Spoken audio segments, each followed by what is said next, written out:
ஒரு முறை அல்லாஹுடைய தூதர் ஜமாஅத்துடைய தொழுகைக்கு வருகிறார்கள். அப்போது பார்த்தால் நபித்தோழர்கள் வர தாமதமாகிறது.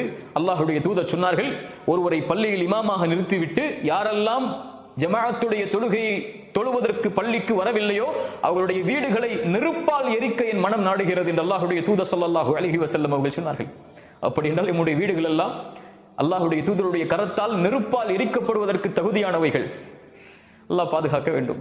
அல்லாஹுடைய தூதர் ஸல்லல்லாஹு அலைஹி வஸல்லம் நபித்தோழர்களோடு தங்களுடைய மனைவிமார்களோடு அமர்ந்திருக்கும் போது அதான் சொல்லப்பட்டால் அங்கே இருப்பவர்கள் யார் என்றே தெரியாமல் எழுந்து பள்ளிக்கு தொழுகைக்கு சென்று விடுவார்கள். அல்லாஹுடைய தூதருடைய வழிமுறை. அல்லாஹு அக்பர் அல்லாஹு அக்பர் என்ற அதானுடைய சப்தம் கேட்டால் அவருடைய இதய துடிப்பு உலக தொடர்புகளோடு நின்றுவிடும்.